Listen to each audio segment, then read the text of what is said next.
Alright guys, welcome back to another brand new video. Today we're going to be discussing how to properly balance tires and the importance of having the same tires on an all-wheel drive vehicle. Let's get started. So first up is balance. If you see yellow and red dots on a tire, those dots are important and should not be ignored. I see this far too often, and that's why I decided to make this video. Whether I see a car in the shop or I'm in parking lots and I see them and I see the dots, and I seen that the dots were just completely ignored. The yellow dot means that that is the lightest spot on the tire. The red dot is the highest spot on the tire. On the rim itself, the heaviest spot of the rim is the spot with the valve stem, because the rim is the same all the way around. Without the valve stem in it, where the valve stem sits is going to be the lightest spot, but since it's got the valve stem in it, it is now the heavier spot. You cannot drive without a valve stem. So whenever mounting a tire, you want to align the yellow dot with the valve stem. I have tried this and it does work. When you align the yellow dot with the valve stem, it could either bring your tire perfectly balanced or it's gonna bring it closer to balance. I've tried this and taken the dot and put it 180 degrees out and then put it on the valve stem as well, and the results were pretty drastic. When the dot was aligned with the valve stem, it was a much better balance and needed far less weight. Now, if you have a yellow and red dot, you can go ahead and ignore the yellow dot and align the red dot, and this will give you your closest balance. This will bring you to perfect or close to perfect. So that's up to you. It's just, you can't ignore the dots. I mean, you don't want to like cut corners and ignore the dots. The dots are there for a reason. The manufacturers put them for a reason. So don't ignore them. You know, it's the lazy way out. It's too easy to mount a tire and do it the right way. Now, another important thing is road force. Your tire balancer should be able to measure road force, okay?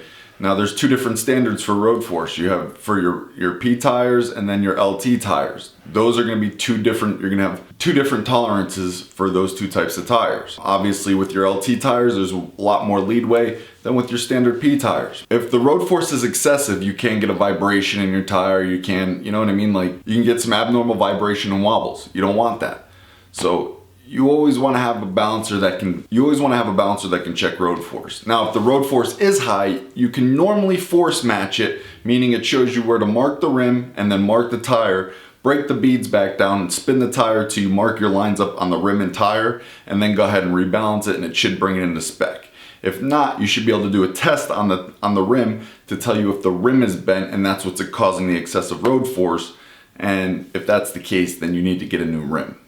The issue is not in the tire. And sometimes it could just be the tire itself. You may have cord separation or whatever may have you in the tire, and it's causing excessive road force. Now, for a very, very important section of this video is all-wheel drive vehicles. This is just kind of like a tire video, so bear with me, it's very important stuff. You should never, ever mix match tires on an all-wheel drive vehicle. The reason for this is that you will put a lot of strain on your drivetrain and you can cause premature wear and or failure all because of this.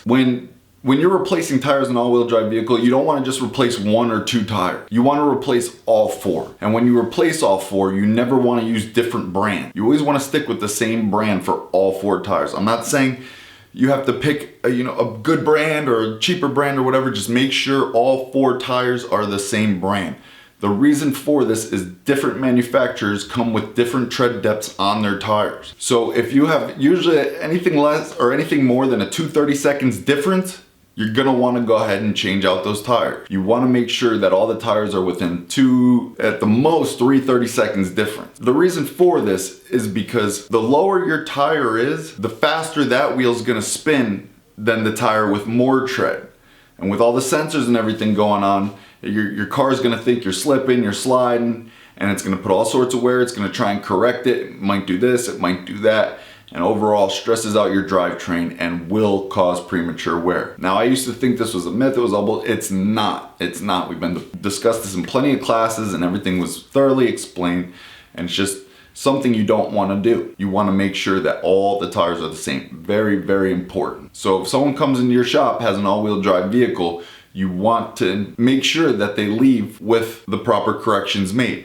Now they might sit there and call you out and say, oh, I don't need four tires, this is a scam, this is that. A simple search will pull up all the information you need to know about this subject. If there's more you want to know, you can go ahead and Google something like, do I need to change all four tires in an all-wheel drive vehicle? That'll show up, and then you can read more and educate yourself more on this matter. This is just a quick, you know, in case you didn't know, now you know, and you know, maybe it'll prevent you from doing it. Now I know I'm gonna get a bunch of flack and fuck you and this and that. Well no, fuck you guys, because I'm here, I'm giving knowledge, trying to help. Not everyone knows this shit. If you know it, then good for you, kudos, move on with your day. Happy whatever. Like, people are so butthurt about everything. Not everybody knows all this stuff. Instead of sitting there knocking people for making videos trying to help people, why don't you just write something in the comments, like constructive, you know, maybe add a little bit more to the conversation than being so negative all the time. I mean, it's easier and healthier to be nicer to somebody than it is to be a rude dickhead for no reason. So, and if you don't like the way I'm doing things, then certainly go ahead and make your own videos doing it better.